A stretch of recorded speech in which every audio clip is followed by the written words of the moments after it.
que théâtre à la morgue. Hein? Théâtre à la morgue. Que tu koufa qui à la morgue. Oh. Théâtre à la morgue. Toi, ça va pas sur moi sa programme.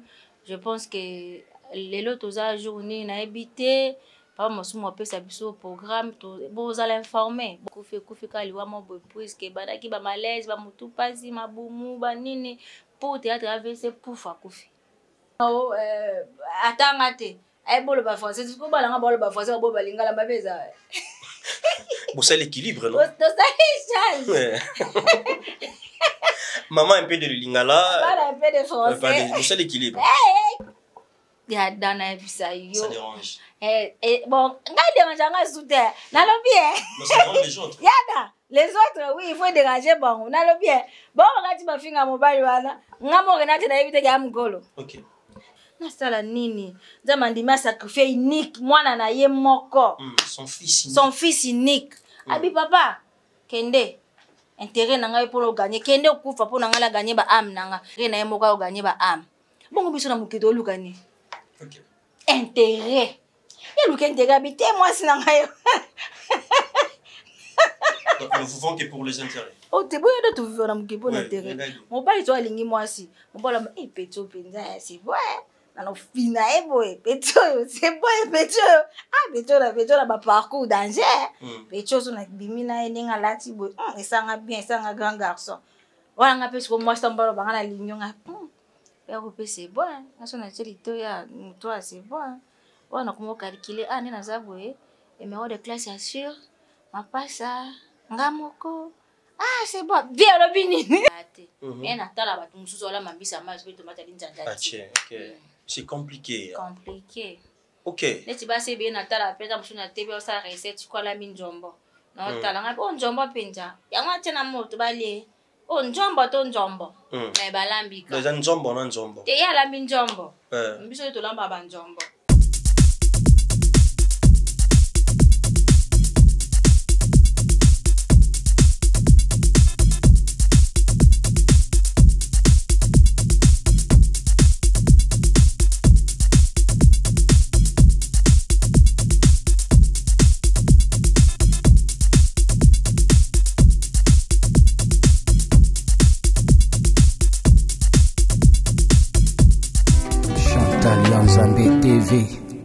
La chaîne qui nous informe. Ah oui, ça tourne, mesdames et messieurs, fidèles téléspectateurs, très heureux de savoir que vous êtes là nombreux, hein. Vous nous suivez avec attention soutenue. Merci pour votre fidélité, confiance et les abonnements, les partages. Ça fait du bien de savoir qu'il y a des grands messieurs, il y a des grandes dames motivées qui nous poussent toujours d'aller de l'avant. Je suis Yada Lebika, comme vous le savez très bien. Voilà. Au rythme des actualités, et les actualités nous obligent de parler. Et voilà pourquoi nous essayons toujours de le faire, mais avec beaucoup d'attention pour ne pas léser les autres. Mesdames et messieurs, aujourd'hui, je suis avec une dame. Une dame, elle aime bien parler. Elle est vraiment active, en cheval, en mouvement, au four au moulin. Elle s'appelle Ifoku Renate Yabamongo. On va essayer un peu de parler avec elle parce que les actualités nous obligent et on se bien de partout. Pour commencer, on va dire un grand merci à celui qui nous a aimé les premiers, celui qui nous a fait grâce depuis ces années-là jusqu'au jour d'aujourd'hui, en vie, en bonne santé, en équilibre. C'est pas de nos efforts d'être comme ça. Ya moi si, ya mobali, makas na bisoté. Je sais pour na bisomoro mais to kachwakala.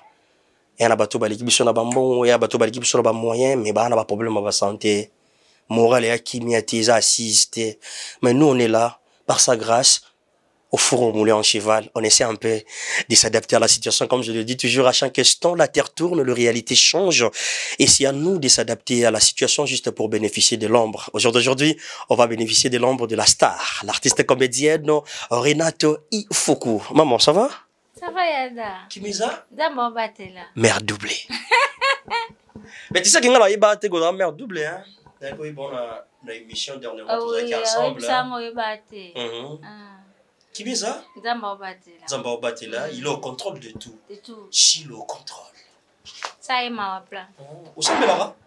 Eh, Yada, babi songolu nangolu. Ngolu nangolu. Eh, ceux qui étaient mécano, tout le monde, tout kacha, tout dayakala. Ok. Vraiment. Abiso ngolu nangolu. Voilà. Récemment, on vient de parler avec toi déjà. Dans l'émission Moto qui Brisque, c'était un peu. Vous êtes un peu énervé. Oui, oui. Qui m'a appelé, il fallait pas. Oh, il se voit, il en a, il fallait boire caca. Ah bon, est-ce qu'il n'arrive pas à côté qui déjà? Quand tout le monde plusieurs personnes. Ah, bah. À 3 ou 4, mais on va bien gagner 3.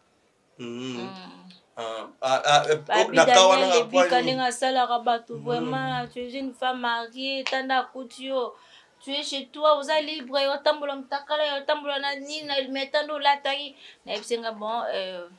aza frère nanga ayaki déjà ndinga kutenga ndimwana eza pe rubrique na ye ngadi mnadaki prudente te nde ayebisanga kitoko sala émission na tongo fallait na milamukila tongo na milatila na mizelele déjà donc na beka ba er wana ozala te bon yaki déjà yaki ndeko papa ndeko maman c'est toujours comme ça notre rubrique mais on essaie un peu de gérer mais je pense pas que ce là au mot est dérangé tous les kisango non je pense pas. Mais déjà, avec le retombé, non, parce qu'il y a quand même les émissions sur les qui après, comme d'analyse, aux analyse. Non, pas analyse pas. Peut-être émission les cas qui. Au bout d'un moment, on a des émissions.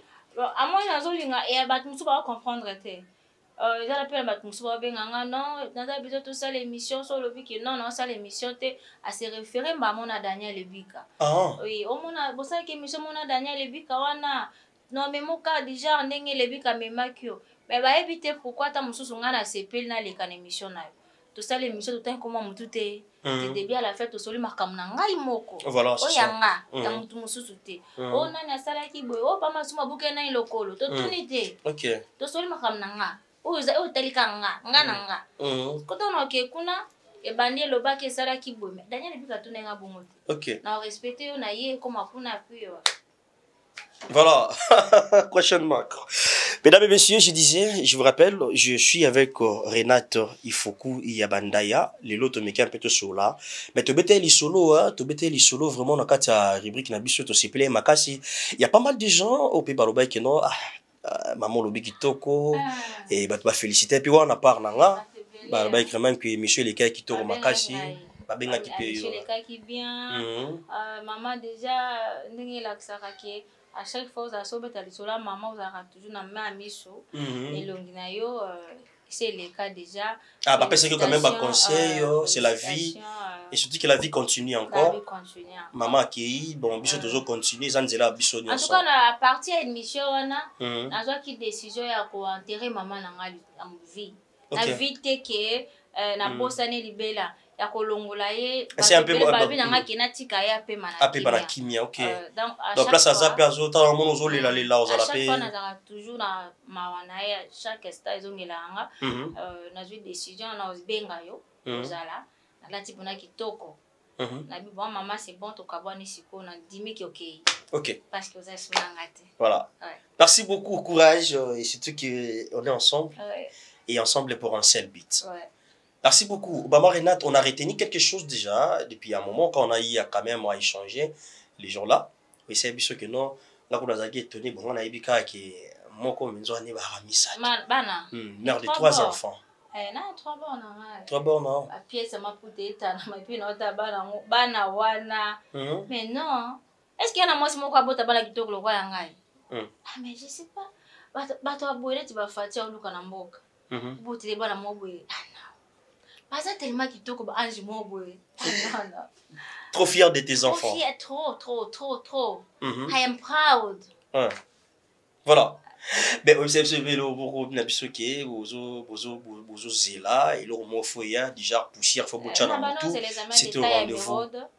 Tout le monde n'y a pas tout le monde un résultat. Et puis moi na salinga fier. Quand etinga maman bongo. Voilà. C'est ma fille. Oh, c'est ma fille. Parce que dans l'hôpital, c'est ma fille. La fille à maman Renate. Nga na ya na théâtre, na zela des films été. Papa na kei na zonga no simate ke oh non to c'est la non. Et puis moi na binali, nga pina ça 2 fois mbala mon ba moto kende. Et 66%. Et ma vie. Moi na avec 66%. 66% déjà. Tant on regarde son c'était comment? Parce qu'on a eu à voir avec les vidéos. OK. 2 jours wana tanga yo ka examen d'état ce que zo bima o bala ni banda donc biso tunda ko zaki malili azolia te azoboya même kosukola azali kaka boye donc ngai nazalaki déranger na on était des jeunes ya susi ya kolela ok mpe ngai azalaki tellement trop sûr ke mwana ngai ozwa aselinga baunité babamisana 12 heures atali ezokata mpe baunité ezokata et puis nga kuna fai naozela nga bapiblie kaka ye moko azwi telefone atali mama bon ezalaki osalaki wao félicitation à ma fille. Ok, avec 66%. Et félicitations à moi. Et ça fait bien. Courage à toi aussi. Félicitations surtout. Hello, Konazela qui est. Voilà. Tout le monde a dit aux autres là dans la vidéo. Émotion te. Émotion. On a pas de gens na bango pourquoi c'est exagéré. Nazo qui diplôme après ko bota émeraude. OK. Oui, après ko bota émeraude. C'est pas facile hein na mokili ya lelo. À l'époque tant mutu bota ko ba moza ki moi vraiment moi bon mais lelo mokili bébé ada. Kotala une jeune fille mais de même taille. To la ta 39 nga na ye. Ti lelo boy moi na ngai bi ata tweeté. O ba tebele ba juger la ngai na nde ba ko juger. OK. Atelemi boy vierge. Et puis appliquer nga pesi nga diplôme d'état. Nga na âge na bota ki. Yana makambo susu kama no pona koboya koloba tuzali boswa batu. Tu te réserves. Mais na sepeli na mwana nga makasi. Kota ke biso tozwa kita mususu opportunité te ya kosala makambo se belé mais amu ne pas mwana nga espoir pas bana nga nyonso. Espoir eza makasi. Espoir eza encadrement bafinga biso bazoba neti nga na mona passe il est très boya tangate boya menga nzamba pesi quand même grâce ya ko pesa éducation pas moi na boya en tout cas c'est pas facile yada. Voilà, c'est pas facile déjà et félicitations à la grande famille déjà et c'était bien là de voir la réussite et la famille était mouvementée avec beaucoup de plaisir, de joie où ils ont partagé ensemble pour célébrer. iPhone 12 Pro Max. Ouais, comme cadeau. Comme cadeau. OK. Bravo. Mais à part Yaya, il y a jumelle. Ouais. Bana mona génie. Oui. Mais nana bana mona oyeba te nzambe. En tout cas nzamba mystique hein. Nzamba zapena grand prêtre. Atali moi moi ba finga ken mandengi nyoso il est tratanga te bol ba français te bo sa boté mais nzamba pesi nga bola mo ba génie. Mais je me dis waouh. Il y a des fois on a fait mon tabana je regarde mes enfants. Il y a des fois mais non. Donc en fait, baza pour essayer toujours il y a combler vite pour les appâts. Oui. C'est ça. Oui. Et tu te sens à l'aise. Très à l'aise. Très bien équilibré. Yada. Pas de regrets. Pas de regrets. Bananga. Eh non. Quand même félicitations nanga moka. OK. Pour c'est pas facile ça bébé kile mandé wana. Ba kitoko ba maele baza sage non.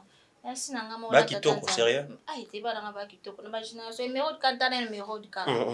Émeraude. Ou t'as l'air bien qu'elle a dit tout. T'es ma fille, elle est trop belle. Hein? Ah, ok. Trop même. Voilà. mais bah condamné au moment qui de dire que comment est-ce que bana ba débrouiller na lingana makashi boy. Ba monsieur bazon na sujet critique, monsieur bazon peu moi genre, moi je sais pas. Qu'est-ce que tu en penses? Tout ça tanda te ka mutu to balenga biso na mukili. OK. Ya dozo imaginer bébé mo ba bimi na be maman ba ka lelo. Abimi na 13h45. Na 13h47 mutomo ni boso na infirmière ka mona ngodi kosi boy. OK. Mona zunana.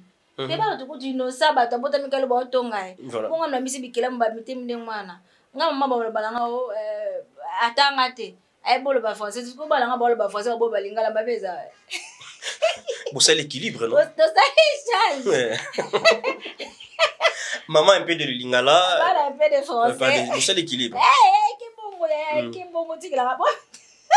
Mais quand même, il y a de majeures personnes qui se posent des questions. Est-ce que comment est-ce que Bakoui Balingalate? Bon, il y a des mususu, Baïbi Lingala. Pakistan a bangoné moi et l'obélinde. Moi, ils ont place bazala, qui pas qu'on a bango en tout cas. Tout me comment éclaircir yango bande.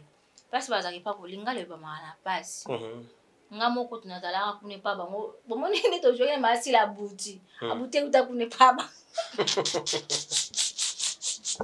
en tout cas linga lo ba mana passe et pas na bango baza penana ba bango ba presse ba fona bazana ba to belé te on a bango baloba balingala ba anglais ba minona bango ebele. Siko baloba lingala so ba epananga. Siko le quoi tozaka à tout moment na bango te. Yango loka ma ba accès tozanga ba biloko ezangi mais bana baza bana mike yaya. E bana ngo ba mike botika bango kaka yaya. Ebele pe bana poto kuna ba bolo français te hein. Beneti nga mama ba olinga etenga mana yabo balinga te mana na kisasa. Esiko batikila nga baba na kimia pale. Bafana bango kimia. Bafana nga bana kimia. Mona nga ya osora moka soni ndole mkali kwa kotongela nga bana. Voilà, comment évolue parce que en tant que actrice déjà, vous avez peu temps il y a quoi XXC hein. Mon sang de l'autre côté il y a SB. Comment tu as trouvé qu'est-ce que tu as donné comme le meilleur? Waouh. Même quand on a bana ko s'attendre na moté mais le ko la ebika ke ba biso équipe pour la té.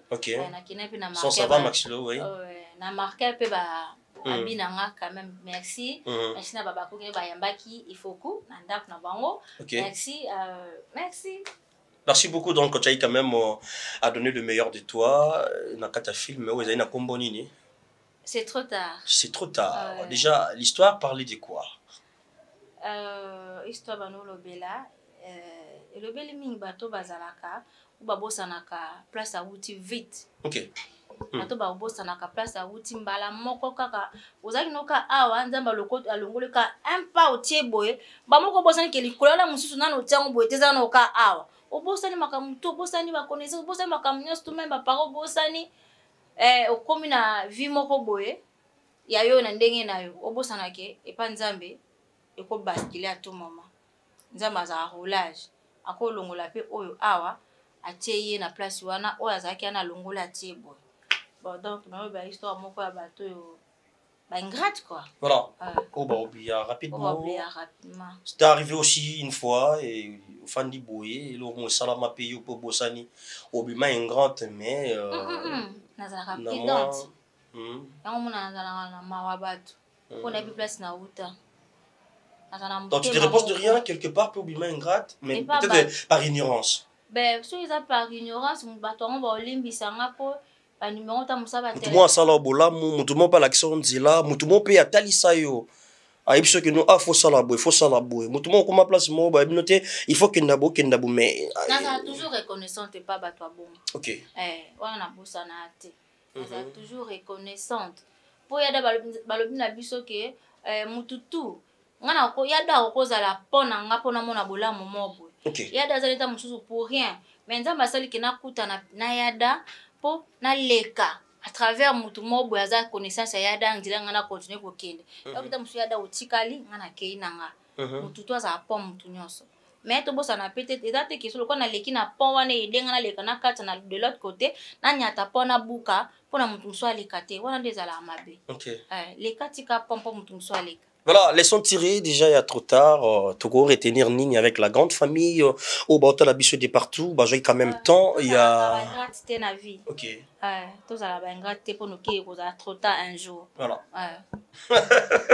Tout ça la vie, peut-être que vous allez trop tard, voilà. Laissons tirer dans le film na bicho parce que le film au bâti la bicho avec les artistes de notre pays, ils ont rapport à éduquer bicho pour te bien avoir un éducateur il y a masse. Et nous sommes là pour nous repérer ça bango mais fort. Coup de pouce, question pour eux d'aller encore de l'avant, bah pousse à l'année total à l'élo bah noïloud, l'élo peut total à rabande on a bicho bossa la moussa malamu. Très important avec nous et surtout avec le communicateur, boy bah on nous bosso pe sa message pas bandeko bossa la ba pandi sango. Très attention. Nakata journalisme source is sacré.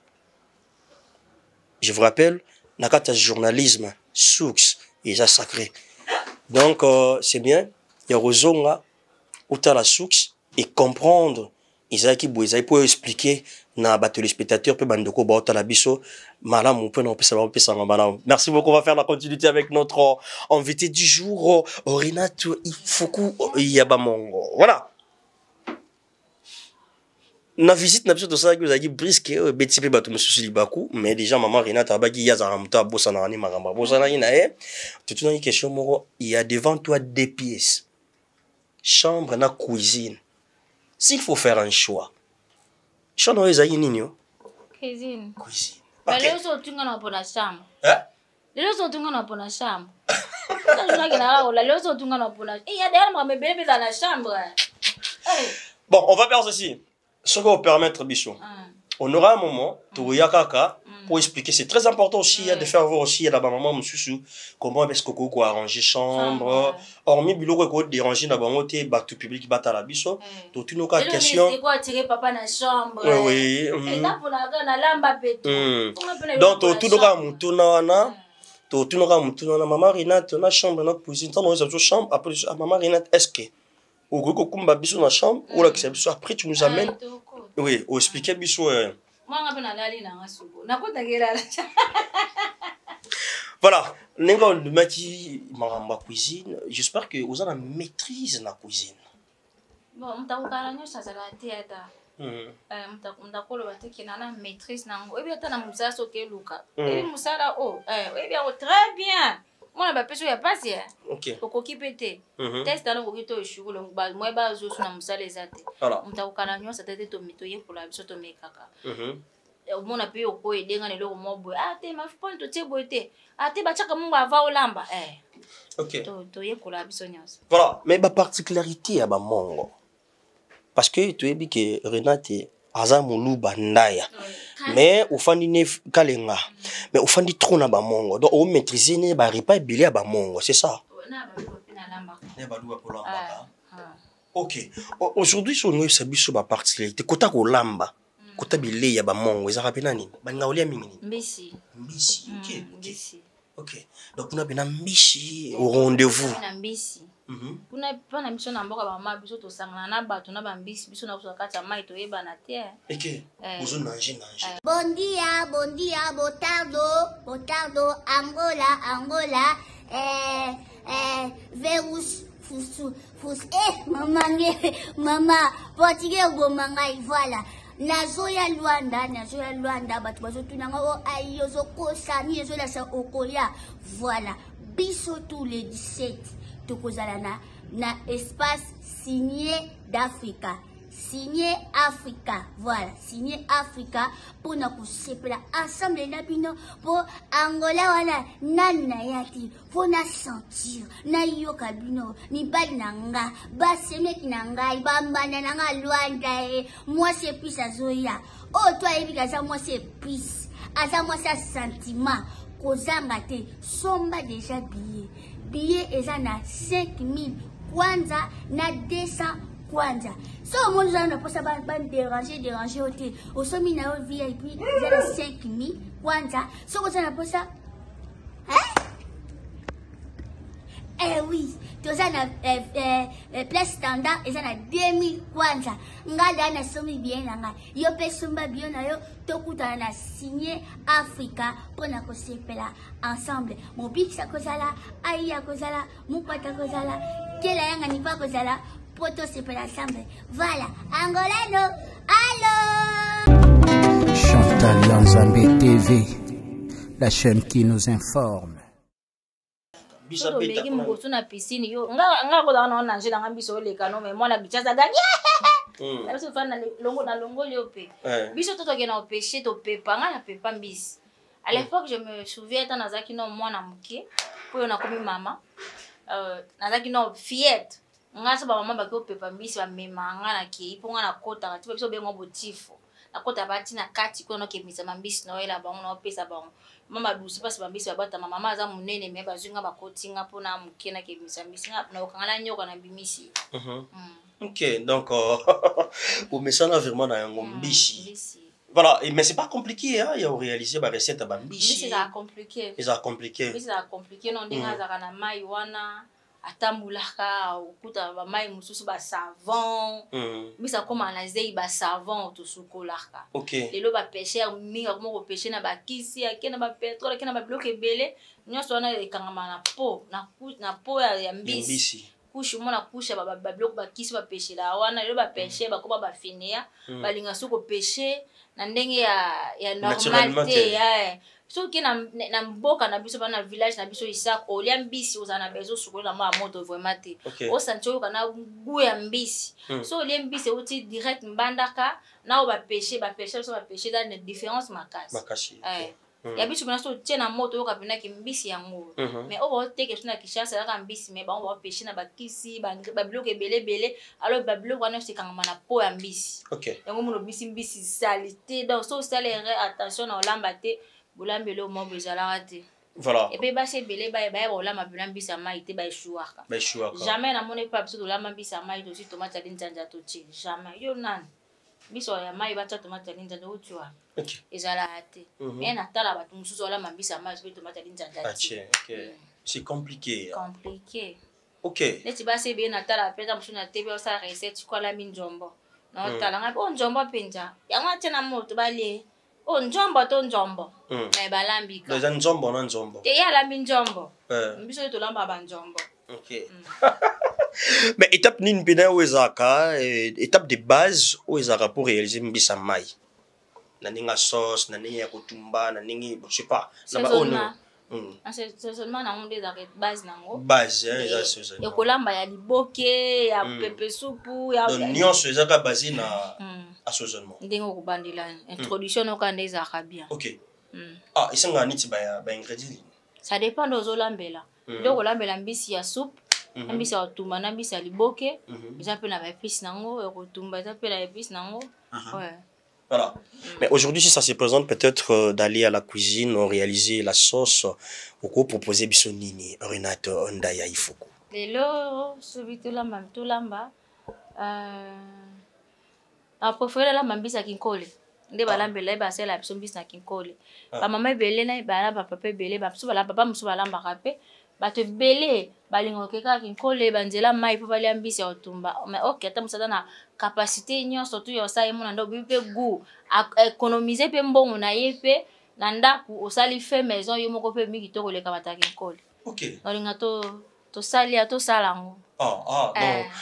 Bah auto mona na kinkole ni basala kawana donc maman Renate Ndaya a la possibilité à osala. OK. Mais ils ont une étape belé à suivre pour le réaliser, c'est pas compliqué. Pas vraiment, hein? Pas vraiment. Là ka osali mbisi makasi ka yumo ko yeba ndio osala ngo saison te na moto. Ba te be bazikisa ngo pe. Yumo ko la ngo pe bimi wao. Mais vous allez accompagner nani? Na olinga to lamba mbisi ya mai ya otumba totie to lambina. Il faut za na légumes moko mais na légumes moboye. Le quoi ba légumes so sala raté. Na ngana sa mo dongo na mo ngai na mo biloko ingrédients miki. Ça revient toujours hein. Dongo na ngai. Na linga mo mi. Mais pensez wana, les conditions ni utara ya osangisa dongo na ngai. Technique. Non, izala nango déjà to yebi kinga izalaka, to yebi gombo ya la mais mélange wana. Technique kakati. Babi mutunya surtout faut na moi technique na moi eti moi sinyo so yebi ki moi na zaka na moi moi mutambu na moi bu place moi bu. Et puis na cuisine pende izalaka. Voilà, merci beaucoup. Donc, on va suivre l'étape.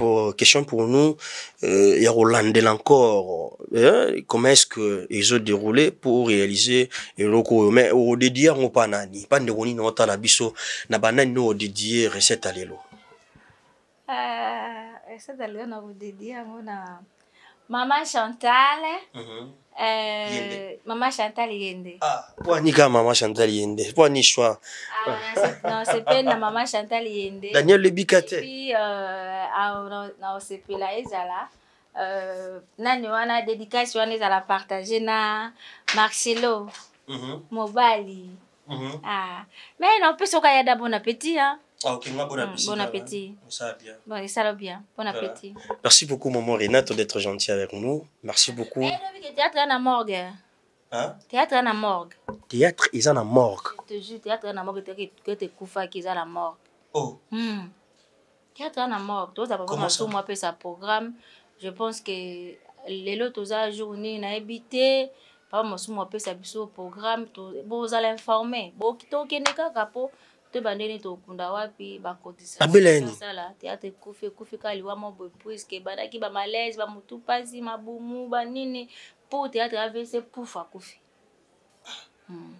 C'est dit à quoi kokufa lango? Théâtre kufi. Bana ni ba provoquer. Théâtre kufi. Ba bendi liwa ngo pembeni. Théâtre kufi. naesanga susi ouais tolata uniforme te tata ekufi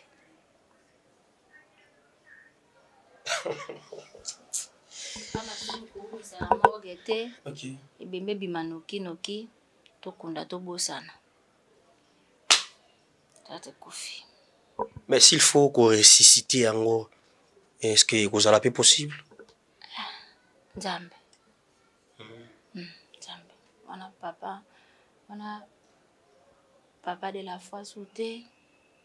Motumoso sauté, Nzambe. Mais en tant qu'une mère responsable d'une famille, déjà qu'on de part et d'autre, on a un ça nabino et de comment quoi finga papa mo responsable. Yaya mo kwa zo finga mama mo be responsable na ndaku ndeko mo pe na fa na TV na zo finga zo sala bo en tant que responsable tu te dis quoi? Oui tu on a choc théâtre ko ki choc te kufi mais choc comment bwe ba pou théâtre zo pou choc ile ki makasi yangi mbaki AVC mama banaki to ma finga ne bana mike mama tout passe moi fièvre moi likolo passe kota ko ma finga ba papa na ba mama ba yaya makime pa ba leki respect za soute pa mikolo na bana zo ba na soute babi vrai yanki papa yemba likambo kala vrai yanki azaliwa za mayele azali na bule eza to meli olangwe kaniso komi yanki ate tata kufi ma finga eleki tata du choc AVC kufi. C'est triste. C'est triste.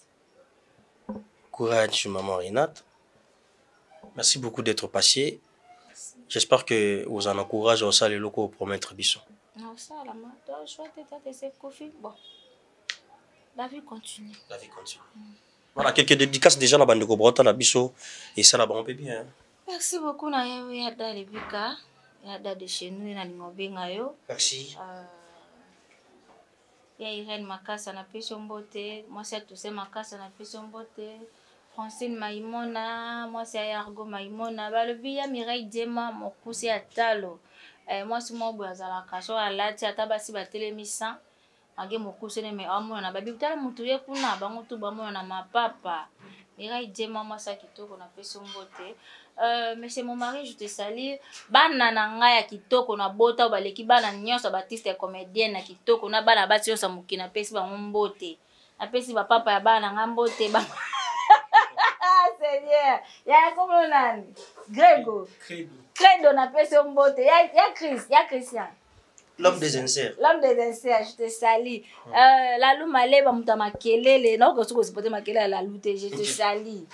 Batunya surtout na pesi bango mbote. Ba mama bote ninga rigerte mutu na mutu kumisa ka iloko nae. Na kumisi bana ezaki yo peleka kumisa bana o kumisa mobile kumisa bande ko na bino. Ko ba meza na ngote. Merci beaucoup na bino nyonso boza ebele. Mais par rapport à la séance photo na PRP les gens en parlent. Ya dana bisa yo. Ça dérange. Bon, ngai dérange nga soute. Na lo bien. Mais ça dérange les autres. Yada. Les autres, oui, il faut déranger bon. On a le bien. Bon, on va dire ma fille à mobile wana. Ngamo renate na éviter ya mgolo. OK. Tamusu bango bino bomone kale lo ngamo na mone bana l'introduction. Tamusu ba tebe ba te ba tata misala nga passe. Bon, rappeler. Bon, tamusu bango ba ça rappel. Ah rappel te. Ngane. Bino ne po. Ya na ole mbongo. Alingakela mbongo, alingakela kitoko na mabena kitoko na lingala mbongo. Ya nyozo accompagner mbongo. Ta kutu Yesu Masia. Mwana Nzambe. Nzabuka sine batina na mwana na mokilipwani. Nzamba fana lola tebo ya bino wana nzamba tebo. Mokinangeza ya okufa. Tala ba pepe na ngane babungi. Na sala nini? Nzamba ndima sacrifice unique mwana na ye moko. Son fils unique. Abi papa kende intérêt nanga pour gagner kende okufa pour nanga la gagner ba am nanga diable zo bebe si mokili nzamba tini mwana moko mwana likini. Bon dia botardo Angola virus fus mama portugais gomangai voilà. Nazoya Luanda batu bazotunanga o ayo zokosa ni ezola sa okoya voilà biso tous les 17 tokozala na espace signé d'Africa signé Africa. Voilà, signé Africa pour nous séparer ensemble na bino pour Angola wana nana yati pour na sentir na yoka bino ni bali nanga ba semeki nanga ibamba nanga Luanda moi c'est plus azoya oh toi ebika za moi c'est plus asa moi ça sentiment kozanga te somba déjà billet eza na 5000 kwanza na 200 kwanza so mon gens ne peut pas déranger ôter au sommet na VIP eza na 5000 kwanza so ko na posa hein eh oui toza na place standard eza na 2000 kwanza ngada na somi bien nanga yo pe somba bien na yo tokutana na signé Africa pona ko sepela ensemble mon big sa kozala aya kozala mupata kozala kela yanga ni pa kozala poto sepela ensemble voilà angolano allo Chantal Yanzambe TV, la chaîne qui nous informe. Rena emoka oganye ba am. Bongo biso na muketo olukani. OK. Intérêt. Ya luka intérêt habité moi sinanga yo. Donc nous vivons que pour les intérêts. Oh te boyo de tu vivre na mukepo na intérêt. Mon ba ito alingi moi si. Mon ba la peto penza c'est vrai. Na no fina boy peto c'est boy peto. Ah peto la ba parcours danger. Peto so na bimina eninga lati boy. Esanga bien esanga grand garçon. Wala nga pesi ko moi stambalo bangana linyo nga. C'est bon, toi c'est bon.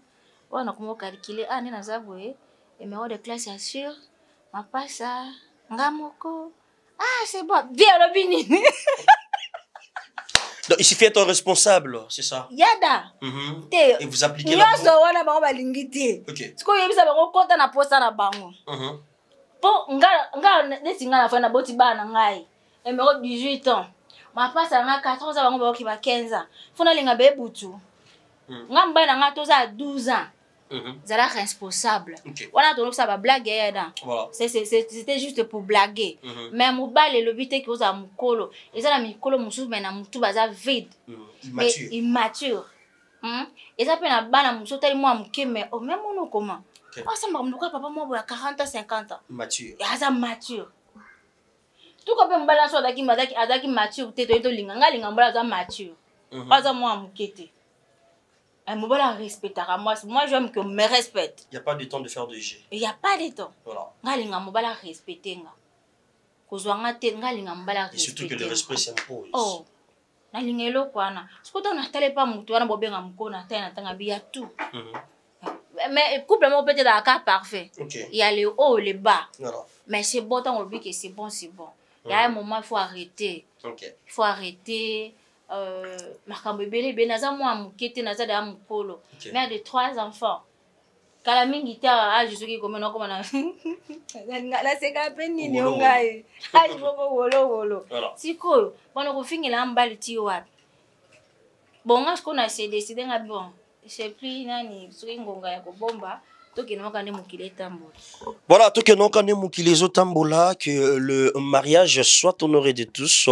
La grande famille était là, et belle famille, Neka Zalaka, bah célébrer Libala, et Renate Ndaya, madame, et toujours ça avance, et pas mal, surtout dans le bon, dans le calme, donc,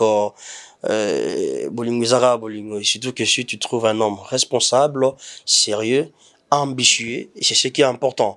Mesdames et messieurs, merci d'être là pour nous, merci de nous accompagner, merci de nous soutenir, et on va suivre par notre deuxième étape, notre deuxième partie déjà, pour voir comment est-ce que la grande dame Renato, il faut qu'on va réaliser la recette d'aujourd'hui. J'espère que je crois avec maman nabiso na bandaku de part et d'autre, jeune fille surtout, on t'a l'appelé les sons, oui, ça nabiso m'a bien. Ah ok, ça dérange pas. Okay. Donc ça nabiso vraiment bien, na bandaku de partout vous êtes, na mamiki la poto, moi tonon, moi nini yopo chi otumbi, et ça lipe papa bien. Moi bitumbi na biso toza omuninga azanga na mote pona ko tumba pinta bana ngane tibiyada na osepela to yeto sa so lubu mama Chantal yende benga biso to sa lubu musu to bomanta Voilà, mesdames et messieurs, on va suivre notre deuxième étape partie. Question pour nous de réaliser notre recette déjà. J'espère que vous allez décider au rythme de notre rubrique déjà, dans les bons, surtout dans les calmes. Et là, je dis un grand merci à mon petit frère chéri. Lui, c'est Lalou Malé Balabière. Merci beaucoup, les Kinangai, Namarambo, Ozoka conseil, au chaque jour dans au pesa et ça malam mon merci. Na mon message na yo, na répondre yo. Lalou Malé Balabière. Merci à tout le monde. Vous êtes de partout, vous nous suivez avec attention soutenue. Merci d'être là pour nous. Merci de nous accompagner. On va suivre notre deuxième partie. J'espère que vous ne serez pas déçus. Bon dia, botardo, Angola, Verus, maman, portugais gomangai, voilà. Nazoya Luanda, batu bazotunanga o ayozo kosani ezola sa okoya, voilà. Biso tous les 17 tokozala na espace signé d'Africa. Signé Africa, voilà, signé Africa pour na kusepela ensemble na bino pour Angola wana nana yati pour na sentir na yoka bino ni bali nanga ba semeki nanga bambana nanga Luanda moi c'est plus azoya oh toi ebika za moi c'est plus aza moi ça sentiment kozanga te somba déjà billet eza na 5000 kwanza na 200 kwanza so mon gens na posa ban déranger ote osomi na VIP eza na 5000 kwanza so koza na posa oui toza na place standard eza na 2000 kwanza ngada na somi bien nanga yo pe somba bien na yo tokutana na signé Africa pona ko sepela ensemble mon big sa kozala aya kozala mupata kozala kela yanga ni pa kozala poto sepela ensemble voilà angolano allo Chantal Yanzambe TV, la chaîne qui nous informe.